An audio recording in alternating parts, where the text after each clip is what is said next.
and welcome to Bray Literary Festival. Today's event is a poetry event featuring 3 Dedalus poets singing in the wild dark, and this event is sponsored by the Open University.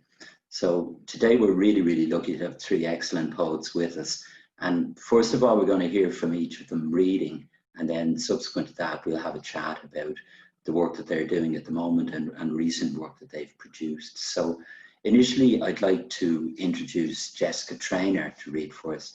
Jessica is poet and dramaturg and creative writing teacher. Her debut collection, Liffey Swim, Dedalus Press 2014, was shortlisted for the Strong Shine Award.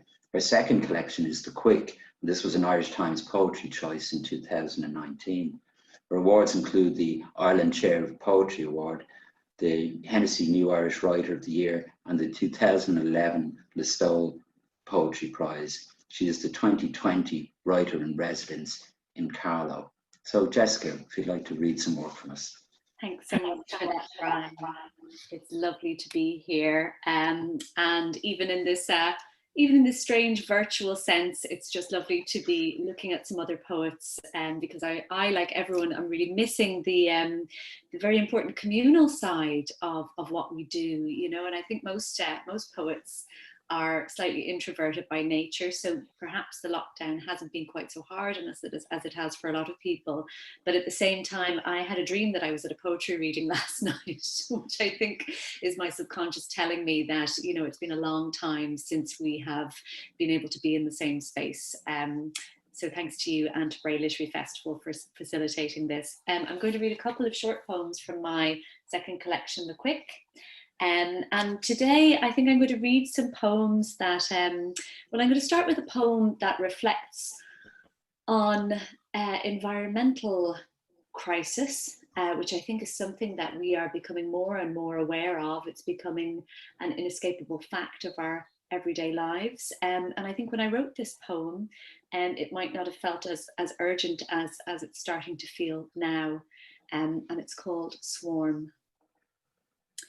Search for them in the canopy, among meadow grasses. You won't spot them, the thousands of bees that unzip the air, follow the day's weft, that rip the silence like cloth, tug the tiny hairs on skin with their ghost music. Bees long dead, bees soon to die as the ladder of evolution reaches its vanishing point. They hide here among bird's foot trefoil, purple vetch, self-heal, among hemlock and nightshade. And they wait, these phantom bees, between the dusty pines, with those who have nothing to fear, the numberless dead. And I'm going to continue my engagement with the theme of the dead, which runs throughout this book, which is called The Quick, obviously, which is a play on the notion of the quick and the dead, but also the notion of things cutting you to the quick, experience felt at the very heart of life. I also was inspired, I suppose, by the title of this event, Singing in the Wild Dark, and I thought, okay, this is a good excuse to go for some of the more ghostly poems. And the next poem I'm going to read is called In Bath Cathedral, and it begins with a line taken from an inscription that is set into the nave of the church. In Bath Cathedral. O reader, stay one moment with the dead. Our bones are mingling beneath your feet, and we are all alone. Stay with us while our knuckles roll amongst pence and relics, over curses scratched on tin or silver to hex a neighbour for a stolen blanket. All the company we have now is Minerva's stone head that never suffered joy or entropy, her brow smooth while all around us hot spring water picks holes in bones. Stay through days of rotting joists, through bombs that make the air sing with flying glass. Stay though the nave is scattered with broken saints. Stay and hear and remember. our echoes chime around the world. They sound through the breath of others in unimagined deserts and cities, in Damascus, in Aleppo, in Palmyra. Stay and hold vigil. The dead are all the same. I'm going to finish my reading from the Quick with a poem from a sequence called Witches, which is a sequence in the book that was inspired by, I suppose, the generation, my mother's generation of women and my aunt's generation of women, who would have all come from a time and a background whereby, you know, leaving school was the end of your education. Third level education was not an option, and the aim was to get married respectively and have children. And my mother comes from a big family of women, and they're all incredibly intelligent and creative women. And you know, I have to say on reflection that perhaps this was not the route that suited many of them. And there was ambition and creativity there that was never really, for a long time, given room to flourish. And it got me thinking about the notion of what is a witch, really. And I think potentially a witch is somebody who has had to turn their creativity and their insightfulness inwards in a way, because there's no outlet for it. And in this particular poem, I was really inspired by one of my first political memories, which was the divorce referendum, which would have happened when I was maybe about 6. So it was probably the first time that I became engaged or aware of adults talking and having this debate. And I remember at the time, the argument for divorce being allowed was the notion that, of course, the good women of Ireland, they all love their husbands. None of them are really going to leave. You know, this is just for extreme circumstances. And the con argument was, you know, every woman in Ireland will leave her man, and the farms will all be broken up, and, you know, property as we know it will disintegrate, and society will break down, and there'll be chaos and riots in the streets. And as soon as the divorce referendum went through, all of my aunts left their husbands. So this poem was inspired by them, and I'd like to dedicate it to powerful women everywhere, and in particular to the memory of Ruth Bader Ginsburg today. One of the kind of a very, very sad and shocking moment, I think, for all of us, that she has passed at this time in particular. So this is called The Witch's Love Song to Her Ex. You're a punch bag, a suit stuffed with duck down, a helium balloon in a furnace, but still you trip about forgetting your vitamins. A pint is not a meal. And between your pratfalls, lost jobs, unpaid loans, there are those tar pits we all tiptoe around, the abandoned wives. We don't like the look of your filthy shoes. You're a laugh riot, an ice cube on a stove, an unattended chip pan spitting your gold into our faces, and oh how it burns our eyes, but we hide it in the tiny pockets of silence that line our clothes, that keep us afloat in dark water when we drag you yet again towards the shore. And though your warehouse is bare, we are out here waiting, we fixers of men, to greet each arsehole with a toothy kiss, to pull the stones from your pockets, replace them with cups of tea that scald your balls as they spill, and to stop your mouths with slices of cake as we wrap 100 scarves around your neck and wind until you find you're choking. And isn't it only what's best for you? And doesn't it serve you right? Thanks very much, Jessica, for that brilliant reading. It's an excellent, and that sequence, Witches, it really struck me when I read the book first. It's so strong, and it's a great start to the book. I think it's a great early kind of kick to the start of the book as well. So I recommend anyone to read the rest of that when they get a chance. Great. Our next reader is Eleanor Hooker, and Eleanor has published 2 poetry collections, The Tug of Blue and The Shadow Owner's Companion, both with Dedalus Press. Her 3rd collection, Mending the Light, is due out for publication in 2021, and she's working on a novel also. Eleanor holds an MPhil distinction in creative writing from Trinity College. She is a fellow of the Linnean Society of London. She's also a helm and press officer for Lough Derg RNLI. So Eleanor, if you would please read some of your work for us, that would be great. Thanks very much, Brian.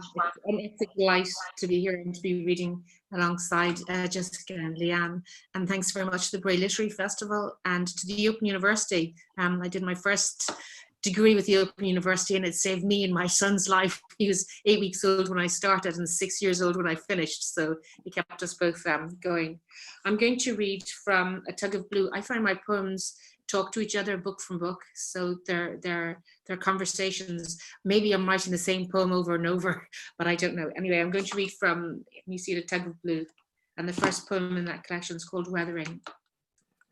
I keep my appointment with rain. We meet in the wrong room upstairs. Rain is melancholy. She rinses a naked bulb that hung itself on white wire. It ran out of light, she says, spreading her fall from the room's unfathomed sky. Rain inquires if I've brought questions. I'm allowed four only. Before I can deny it, she presses her sodden lips to mine. Not now, she says. They are come. The sash windows unlace their gowns so that ghost ships, dragging nets filled with memories absolved by rain, can sail through them. And as we watch, Rain says, these are your questions. Why is it they hide in there? Why is it they turn from me? Is it to the same place they go? And is it the same story they weather? Rain says, there is no tenderness in the absence of joy, and in the absence of joy, songbirds squabble. When there is nothing left to say, Rain envelops me. Her hair lies on my face like tears, and inside my closed mouth, hummingbirds fly backwards into my throat. And I'm going to read a new poem that's a sort of, it's it's in conversation with that poem. And I wrote it after my dad died. And when I still dream about him. And even sometimes now, if there's something I need to know, I think, oh, I must ask Dad. And it's a shock to say, oh, I can't, So ask all the questions when you can, because when they're gone, it's too late. So this poem is called When You Dream of the Dead. When you dream of the dead, they were perfect versions of their younger selves. My grandparents call out, oh, here she is at last. The table is set for a banquet. This is not a wake. Dad is by the hearth, encouraging Ash back to life. I've never lived in a house that held its heat, I tell him, unable to say, I miss you, in case he recollects his death. He's distracted. Can you hear that? He asks. Somewhere in the house, a child is crying. Find her, he says. Take her with you when it's time. When the door opens, he looks expectant. I see a shadow of the presence that's followed me here, that follows me everywhere. Somewhere a requiem plays, and everyone in the room plays dead. I will not look. The sea is the color of the sea I choose, aquamarine and teal. My boat runs in on a flood tide, is beached at the prairie's edge, the closest I'll get to home. Here grasslands smell of ochre and ash, of scorched heartlands. The sun sweats yellow in a blue, blue sky. I make my way to the house, a prank house, cobbled together with every house I've ever called home. The door is an ancient wood, each tree a memory, each leaf a hook. The walls are lined with conch shells, through which the wind blows my lonely childhood song. In the hall, I hear crying, so close it could be coming from me. I climb the stairs, stop outside the room of rain. Rust flowers the lock. I hear rain falling inside, but I won't go in. This is where the light died, hung from a bouquet of stars. I'm going to read another new poem. I don't know, sometimes do you ever feel, Christ, I'm writing into the void, or you're getting nowhere, or you're knocking at the door and somebody has bolted it on the other side and you think, I should stop this, it's driving me crazy. And then you remember why you write. You write because you can't not, it's like an itch, you have to scratch it. And so it's not about all the accolades or the doors opening, it's about the process. And so when I write anyway, I'm not thinking about that stuff, I'm thinking about what I have to get on the page. But I think this is a bit of a pissed off poem, because I got to the stage where I think I need to stop, I need to do something else in my life. Anyway, and it's called When You Unravel. When a honeybee bumps against glass and silences noisy room, when masonry settles and a knock at the door is harm, when your fingertips bleed and you cannot let go, when your boat arrives under a billowing sail and cuts its way through sand, when they spell your name rumor and night is dark in you, when sisterhood means red lipstick and poetry reeks of arse, and you cannot courtesy to myths or ghosts, when you're a jar of chaffinch eggs your mother put on a train to alight a lifetime later, never to know your birth, when you sing out of turn and hoard rain, when a text from heaven says omens are signs and superstitions bad luck, and a mouse dies in your boot, when the orchard's reclaimed by green and thorn and a hawthorn sprig spells death, when you're no longer of use and friends unfasten and you bleed round the hurt, when no one hears you sing out of turn and everyone hears you sing out of tune, when you birth a stone, when you no longer care and walk to the darkening lake, step into the trembling water. And I'll finish on this one. I'm writing a sequence on honeybees, and it's called Legion. And this is one, and thank you very much. This is amazing. Okay, it's called Self-Portrait in a Honeybee's Eye. In the version my mother tells, one hung in the still air, hummed above my crib, its saddlebags yellow-laden. She shooed it, she says, but not before it tasted my lip. And that is why, my mother says, I am chosen to wield with words. I recall its curved fur and my infant reflection repeated in its compound eyes, how it hung in the air, still, above me, and when it landed, the secrets that tumbled from its saddlebag drove into my lip. And that is why I speak messages from the other world to this. It is why, when in my honeybee coat you cannot know me, but grasp the sting deep inside me may eventually kill me. And as I tremble from flower to disguise, lost in a copse of words, I hum who I am. Thank you. That was marvellous, Eleanor. It's absolutely brilliant to hear new poems as well as the ones that I'm familiar with. So I'm sure everyone at home will have enjoyed those as well. Our next reader now is Leanne Quinn. And Leanne was born and grew up in Lough. Her debut collection of poetry, Before You, was published by Dedalus Press in 2012. Her second collection, Some Lives, will be published, I think, on the 1st of October, is it, Leanne?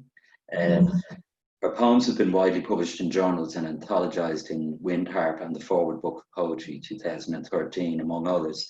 She holds a PhD in American Literature from Trinity College, and she lives in Munich, Germany. So Leanne, we'd love to hear some poems from you now, please.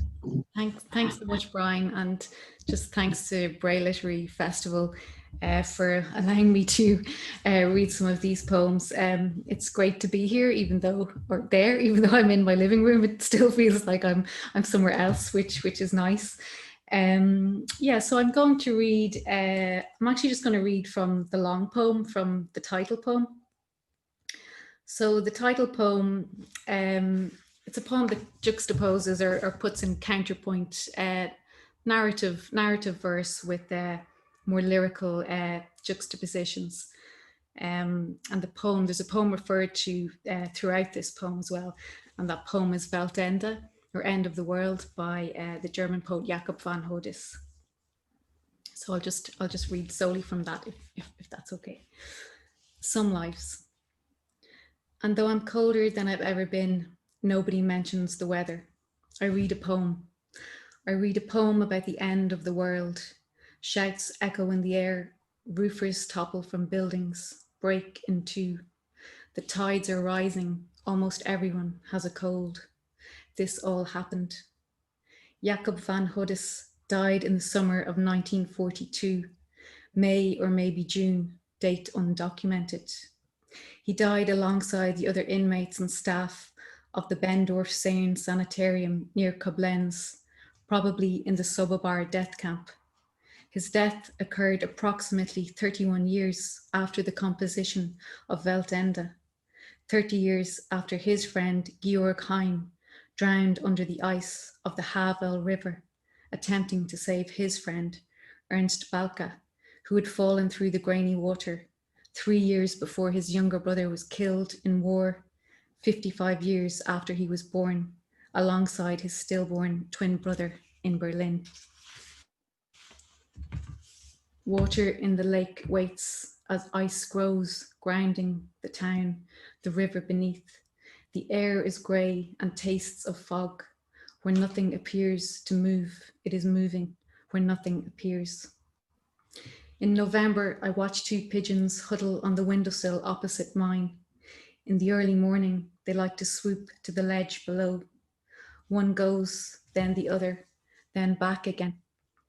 This swooping looks like it's done purely for the feeling of falling, then vaulting oneself upwards.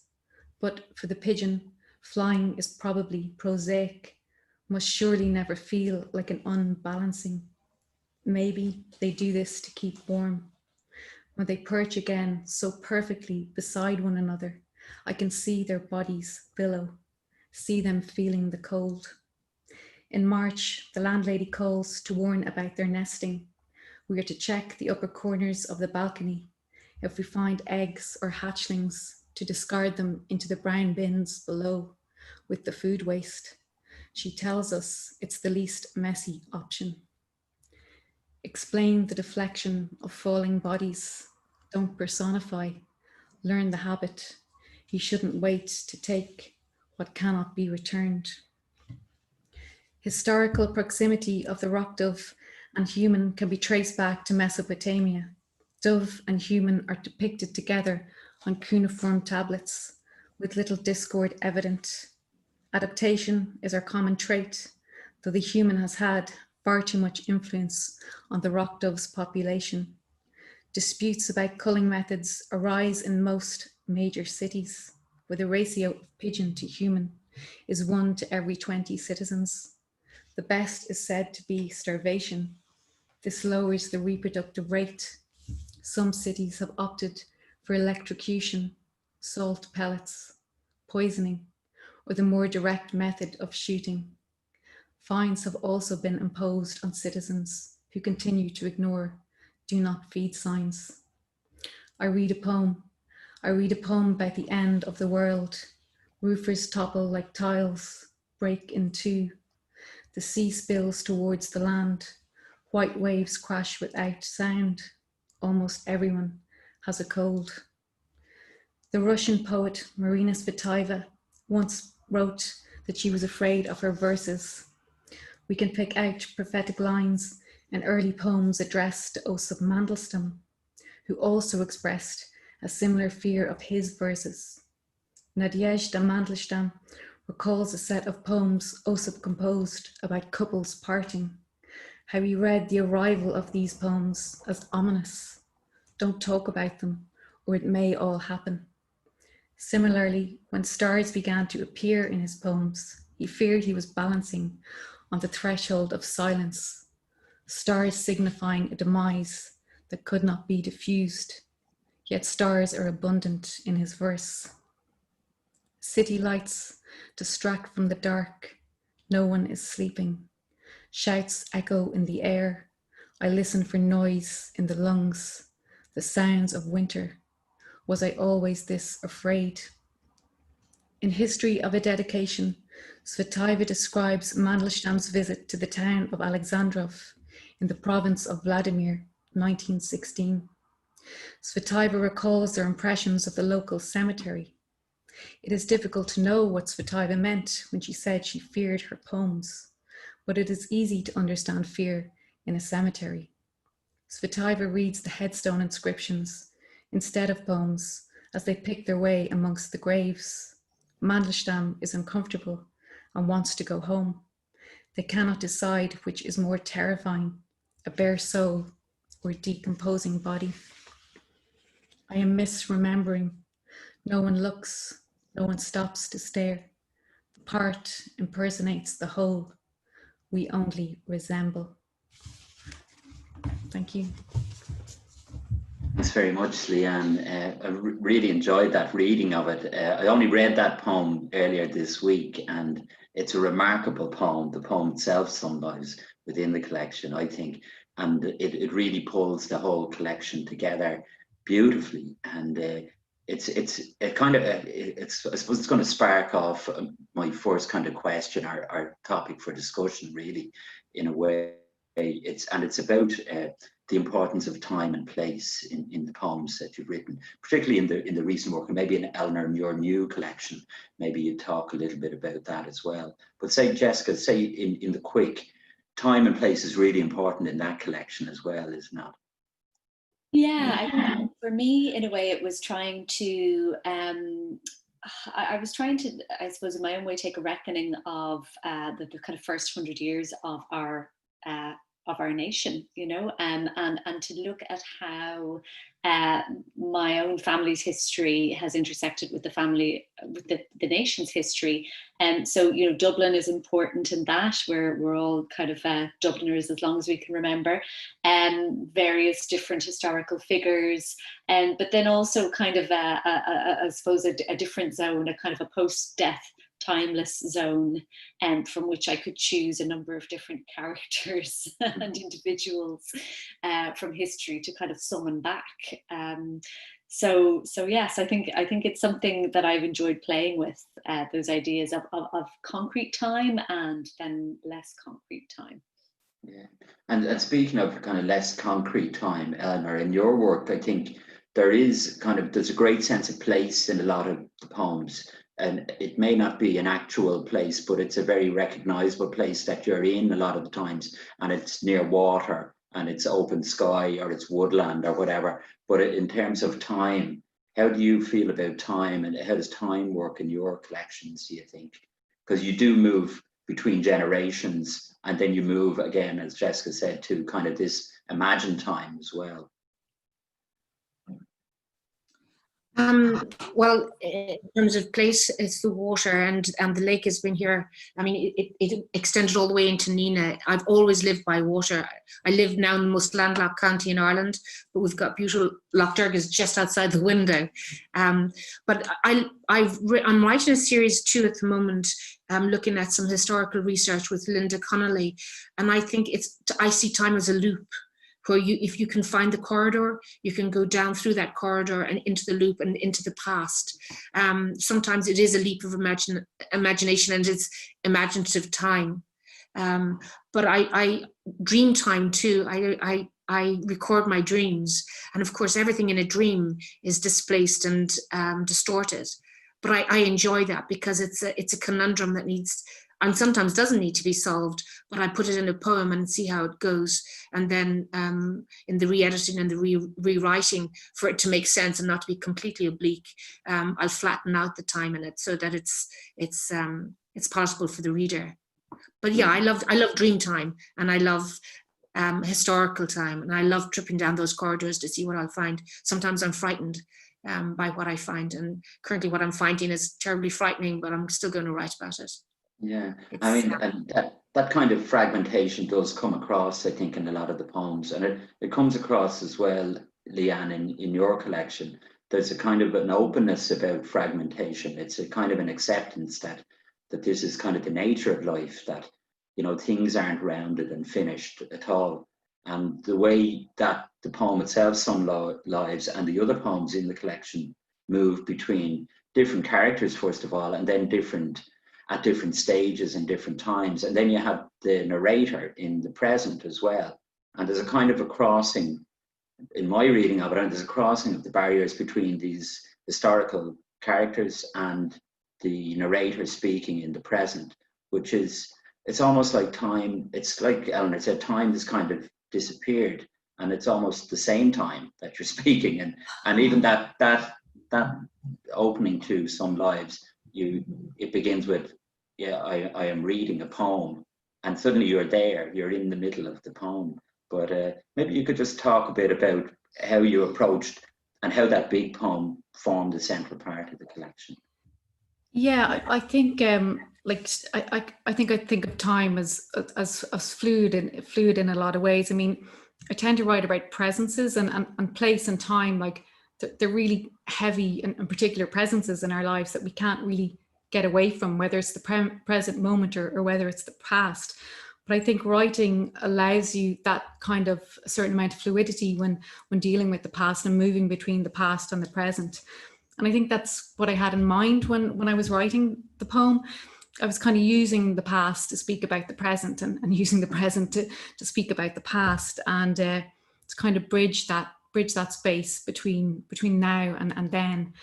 And yeah, I think that's what I had in mind as well with the longer poem. Like as I was writing these narrative verses, I just felt like instinctively and intuitively that like I needed to bring back in lyric and lines from like the earlier poems, as a kind of counterpoint and a kind of response and a kind of, you know, comment.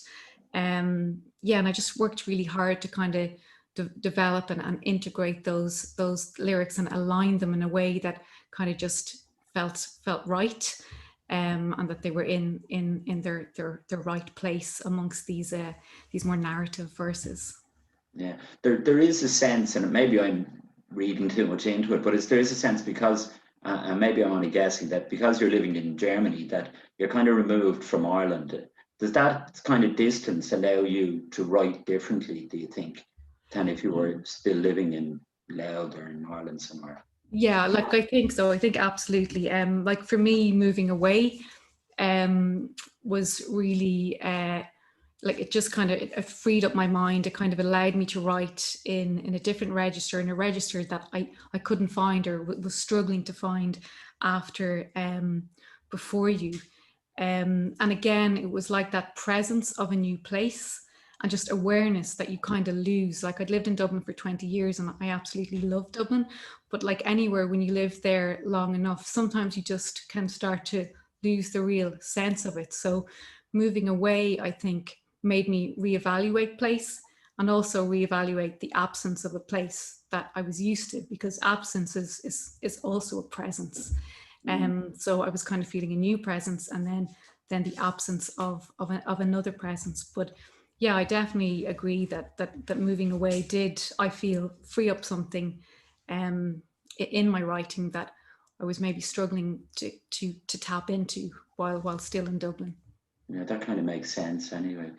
And Eleanor, in terms you were saying the lake is right there outside your window, and it is there in your poetry as well, but you've somehow managed to create the bit of distance yourself in your work from the environment that's right around you, but your leap is kind of inward. Is that Yeah. fair to say?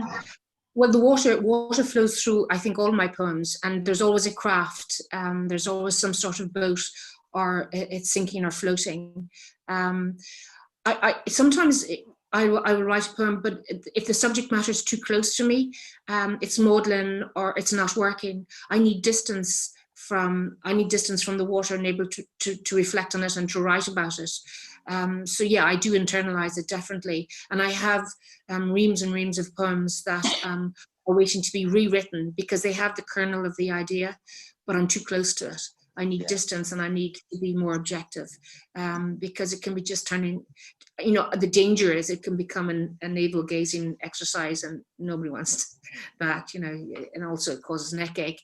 But so yeah, the environment is very important. I mean, I'm a fellow of the Linnean Society, which is all about the environment and the world we live in. But if I'm going to, I remember when I was living in Somerset, I was a member of an art class and they kicked me out because they said my art was too violent. I think it was because they brought fuchsias to the art class and what I drew looked like cactus. And they said, okay, this is not for you. So I think that's what I do with the world. I look out at this beauty and I bring it inside and I turn it into something else. And maybe it's not as beautiful as it started out. Yeah, but it's a different kind of beauty though as well, though, you know. I would hope so. I would hope so. I have in the past received emails from poets who said, who worry about the way I write and would encourage me to write, but you can only write the way you write. You know, I've tried to write palatable stuff, but it's, again, you know, there's so much sugar in it, a diabetic would go into a coma. You need to write what you need to write. Yeah, no, you're absolutely right on that, Eleanor. I think keep doing what you're doing anyway. And Jessica, like when looking at particularly at both our collections, even the Liffey Swim as much as the Quick, they are very much rooted in Dublin, as we said. But I was thinking in terms, say, of the piece you wrote, A Modest Proposal. Was that taking on a kind of a public piece of work, if you like that? Was that for you a method of distancing yourself from the work somehow and trying to be objective about something that was outside of your own experience, outside of your own immediate experience? I found that a really liberating exercise, and it was a commission, and I actually felt, Brian, that it gave me a permission to write in a public-facing way that I think we often, especially as women writers, may not feel the right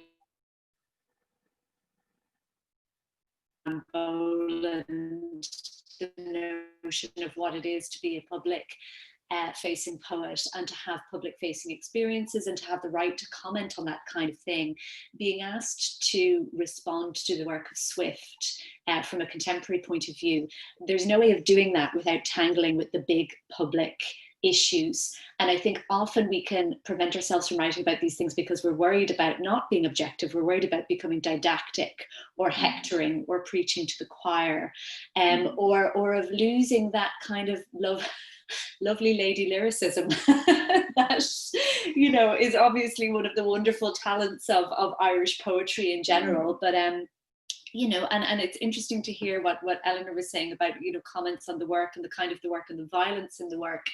And I do think still as a society, we're very polite, you know, as poets, and we're very polite in the work that we write.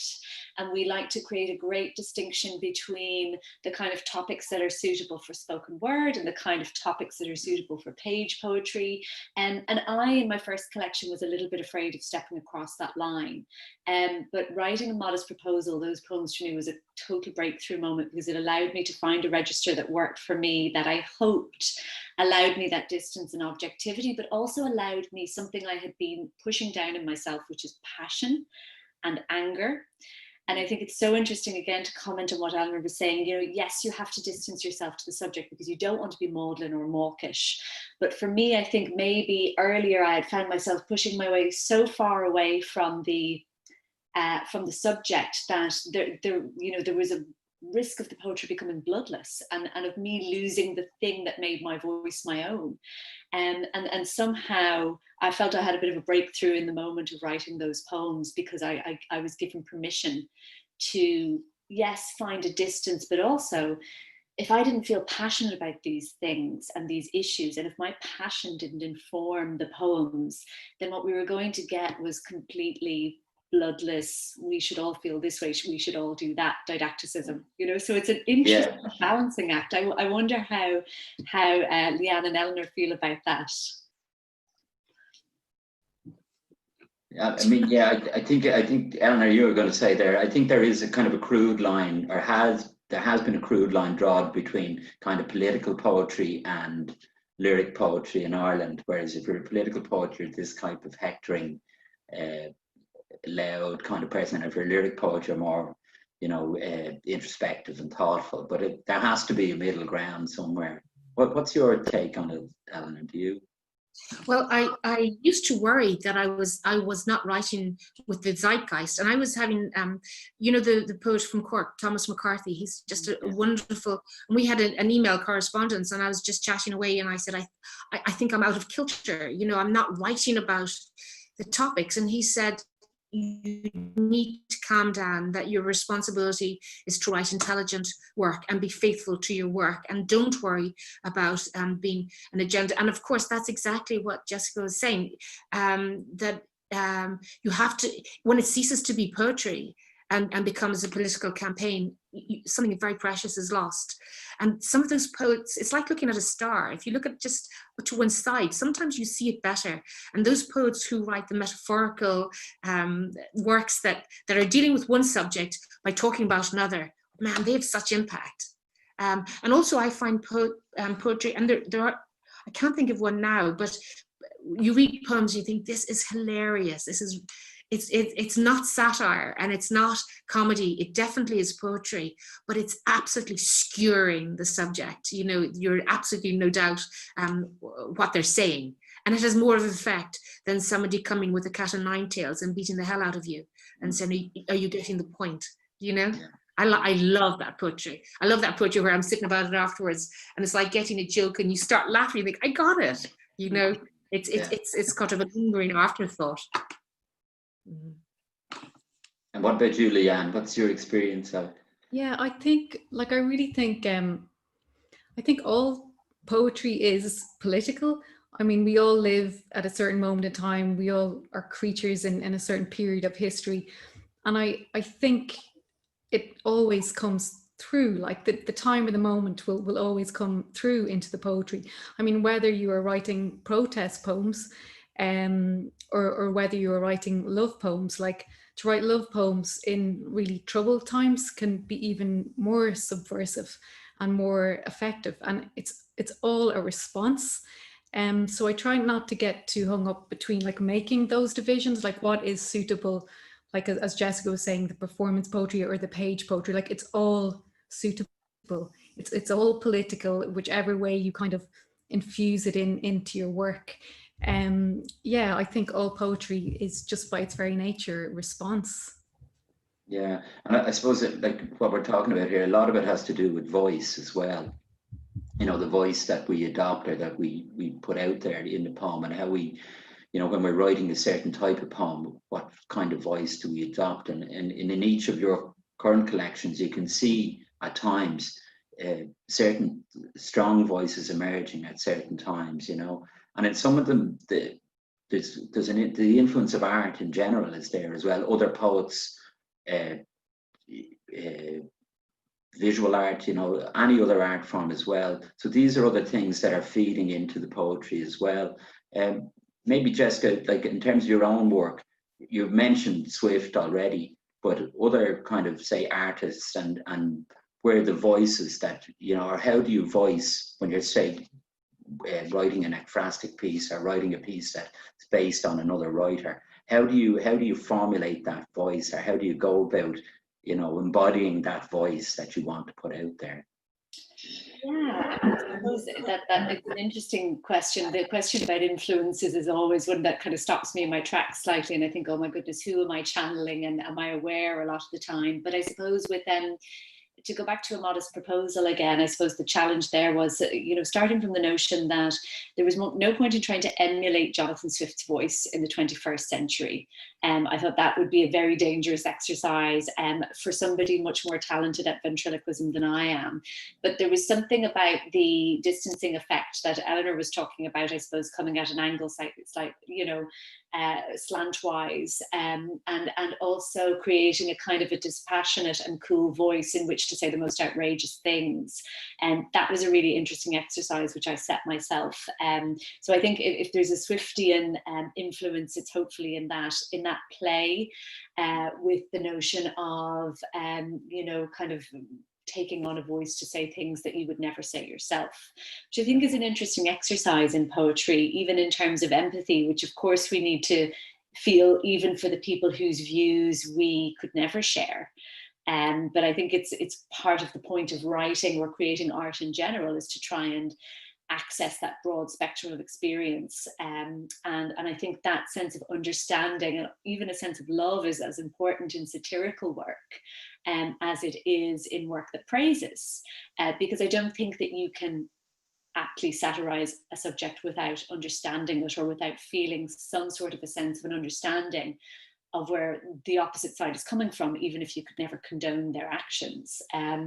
So I think there's that attempt that runs through the work, which I hope answers the question, Brian. I think it does, and I think for the reader, I think it's equally as important, because it allows the reader that kind of access to empathy, if you like, as well. Or education is a bad word, I suppose, but not to educate them, but to, you know, this learned empathy or whatever that you get from reading in general are basically considering any sort of art form, you know, that you're kind of generating your resources of empathy and your resources of understanding of people who are unlike yourself or whatever, or who have lived lives different to yourself, you know. So you're learning more about the world, and you're doing it almost in a physical way as well as an emotional way.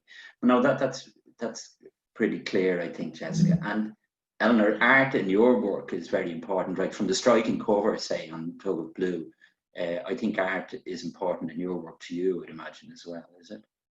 Yeah, Alicia Armstrong is from North Carolina, and she painted that, and I love her work, and I've followed it for years. So I asked her, could I have it for the cover? And she said yes. And then I said, and can I have the painting too? And she said, you can buy it. So I bought it, and it's hanging down in the passage. But even this work here is called Discord, and it's by Jeannie Tominic. And she and I, over the last 3 or 4 years, she makes art, and then I write a poem in response to it. But she absolutely floats my boat, because it's folkloric, and it's dark, and you know, I can tap right into it, and I can invent a story, or I have something that I want to say, and I can use the image to manipulate the story that I'm trying to tell.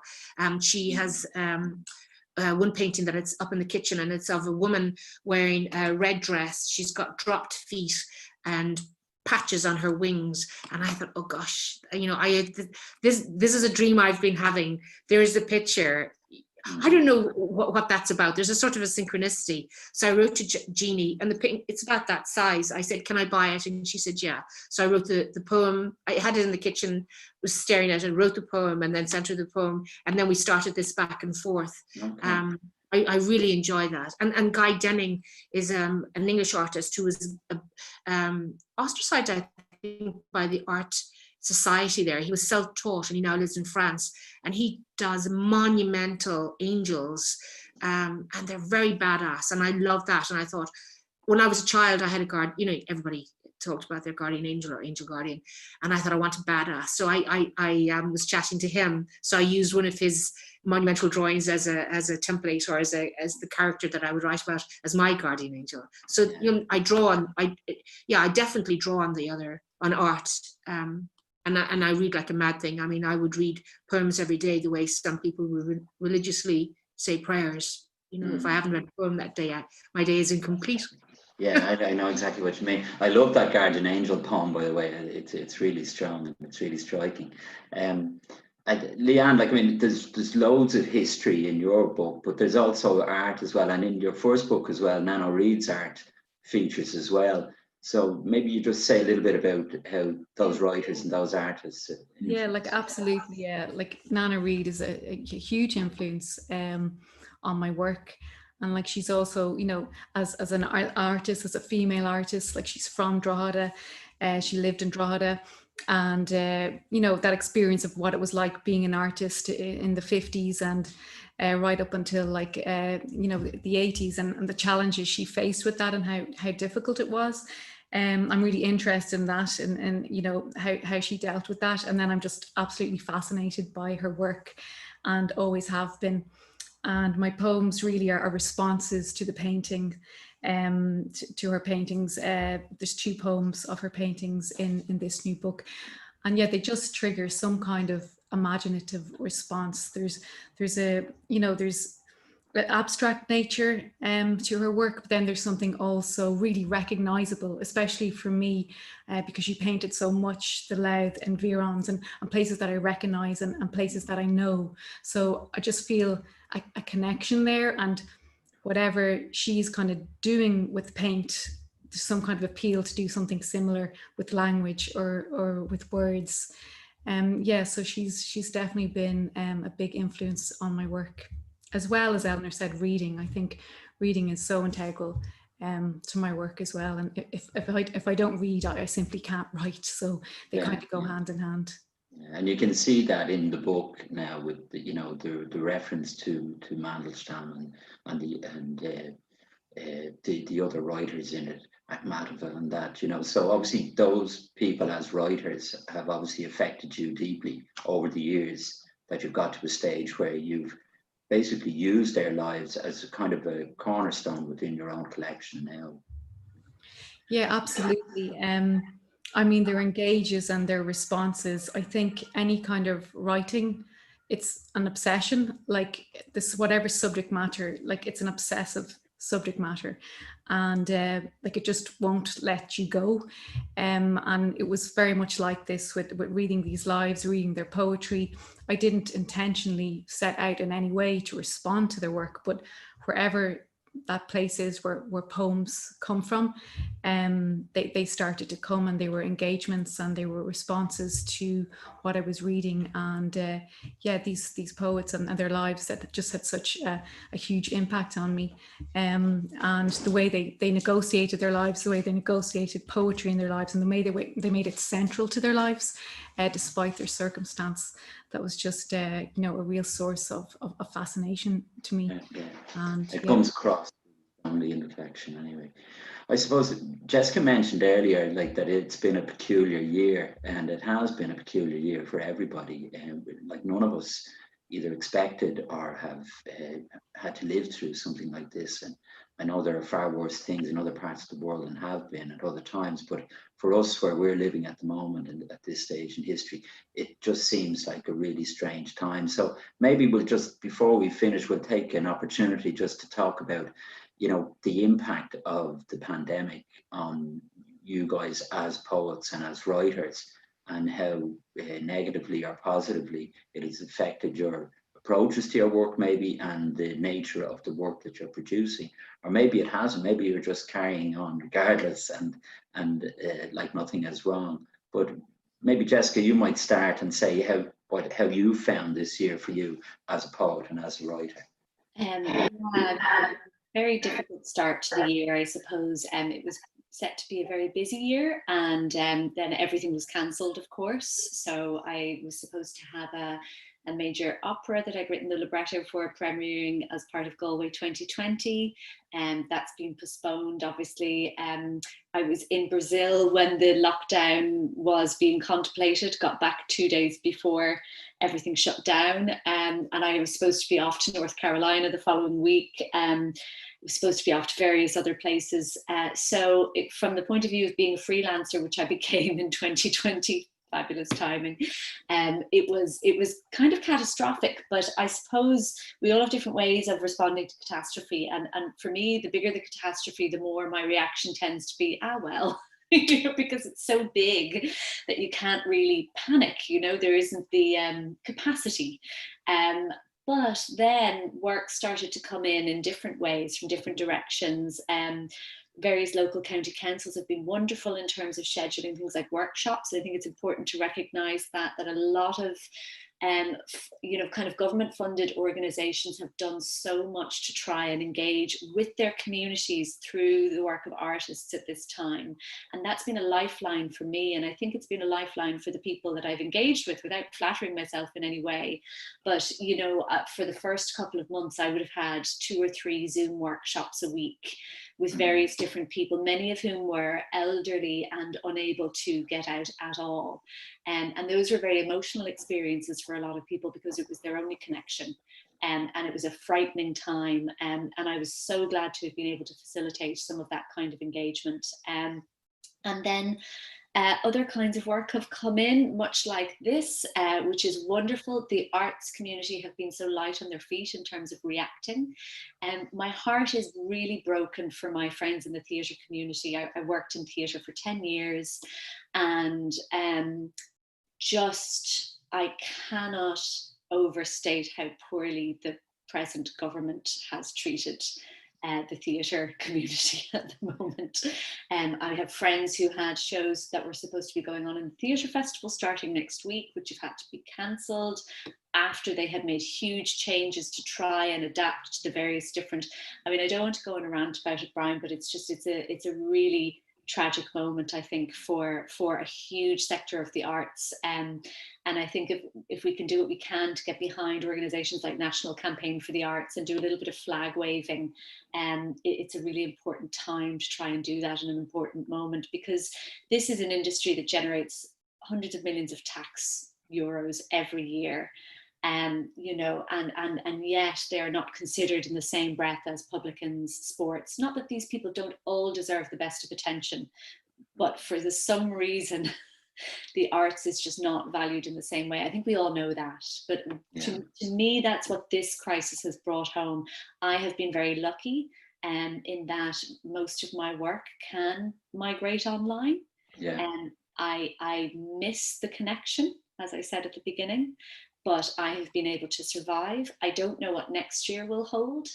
But I do think it's kind of an important time. That's my rallying cry. I'm going to stop now. But just before you stop, just in terms of your own specific creativity during the time, how do you think you've done, or have you been able to create? Well, I've had a number of commissions, which have been a great way of just kicking my arse into gear. I enjoy that as a writer.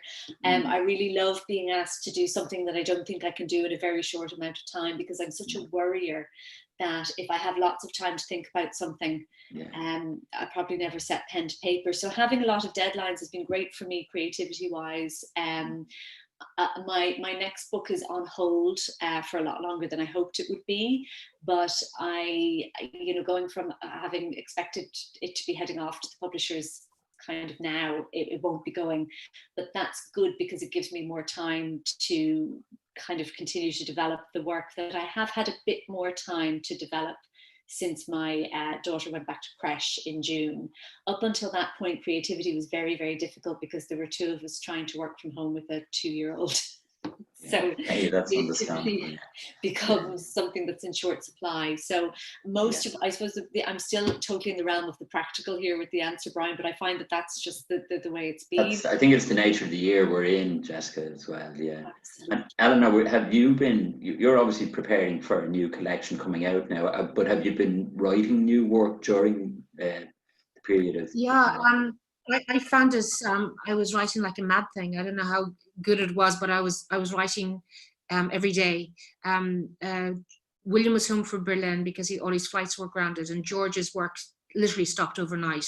He's a filmmaker and videographer, so all his commissions, all his projects just boom, stopped. So he was home, and a friend of ours who was an artist, she lived here for the duration as well, and she was teaching us how to do pottery and setting us challenges. So it was a really massively creative time. The difficulty was that while we were all staying away from the virus, Peter was going in. He'd voluntarily relocated to intensive care in Limerick, so he was in sort of the lion's den. So that became weird while we were. And in Ireland, it seems to be either good weather or pandemic. You know, the weather was beautiful, so we seemed to be having this perpetual holiday. And every morning, Peter was going out to work, coming home exhausted. You know, going straight through the house to the shower. And then when he caught the virus, it was pretty scary. And it was because every day he'd go to work and think, I wonder if today the day he gets sick. And then when he did get sick, the reality of it, you know, I became really intolerant of people who were saying that it was just a hoax, because friends of ours have died and some of his classmates have died in the States and the UK. It was very, very real. But that you know, I became more focused than I've ever been in my whole life. When you look my name up, it's Eleanor Procrastination Hooker.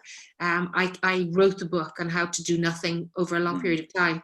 So, but I was down at my desk every day, and I've written 2 new sequences, Legion on the Bumblebee and Plague Poems.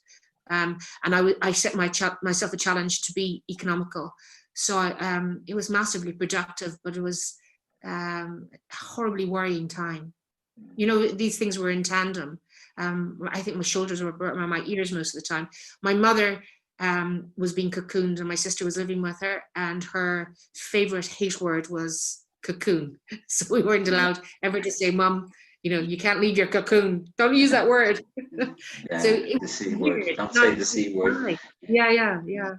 Yeah, but I mean, it's remarkable that you were able to be productive in a time of such uncertainty and real, you know, worry as well, you know, anxiety, because a lot of people, I think, find it difficult to create when there's upheaval or whatever. Then again, some people thrive in that as well, so we're all kind of different. Well, you talk about space. I've been to Anna McCarrick and I think, why am I now Anna McCarrick? I could be at home.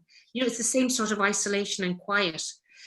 So I found a place down the house and I found a desk, and it's the magic desk, because if I write somewhere else, it doesn't work. When I go to this desk and write, I produce, I'm really happy with the stuff. So it's my magic desk. I'm not at my magic desk right now. I'm in another room because the internet, I had to chase it around the house like a ghost.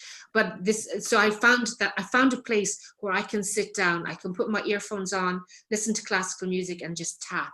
And the novel, I have been writing this forever. I mean, it might be one of those things that people spend, you hear writers, I spent 10 years writing this and then I had to abandon it. I think I would probably jump in the lake if I had to do that.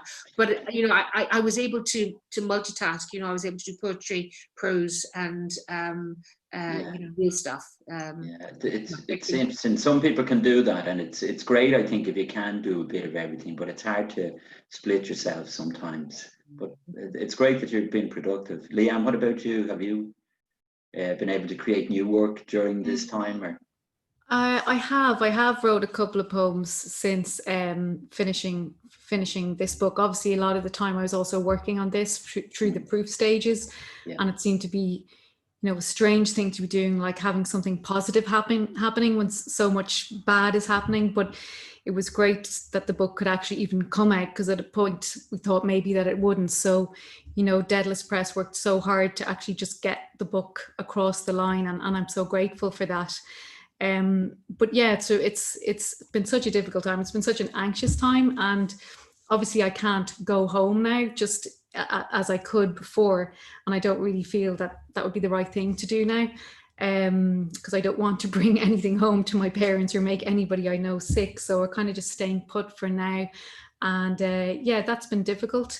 I haven't wrote anything specifically on the pandemic, just because it feels, for me, it just feels too like immediate in terms of a response. I mean, when we ask each other how we are, we can only say, so far I'm fine, or up until this point, because we are, we can only speak in so far because we're still living this. But maybe in the future, maybe like poetry will be able to respond. And we keep hearing this refrain that we need to live our lives, but I think it's very clear that we need to find new ways to live our lives, and maybe poetry and writing and literature can kind of help us negotiate that at some point. I think so too. On that note, I think we're going to have to draw to a close, unfortunately, because we've more or less run out of time, I think. But it's been an absolute pleasure for me to talk to the three of you today, Eleanor, Jessica and Leanne. It's been a brilliant event. We could have talked all day, I think, really. I could have listened to you talking about your work, and even reading more of your work would have been a bonus, but unfortunately we just don't have the time. So I just want to thank you, the three of you, once more, and for taking part in the Bray Literary Festival this year. The next event up after us will be Northern Voices, featuring Rosemary Jenkinson, Jan Carson and Malik Doherty, and that's being hosted by David Butler, and that's on at 4 p.m. So for the moment, thanks again to my three guests, and enjoy the rest of the festival. Thank you. Thanks. Thank you so much.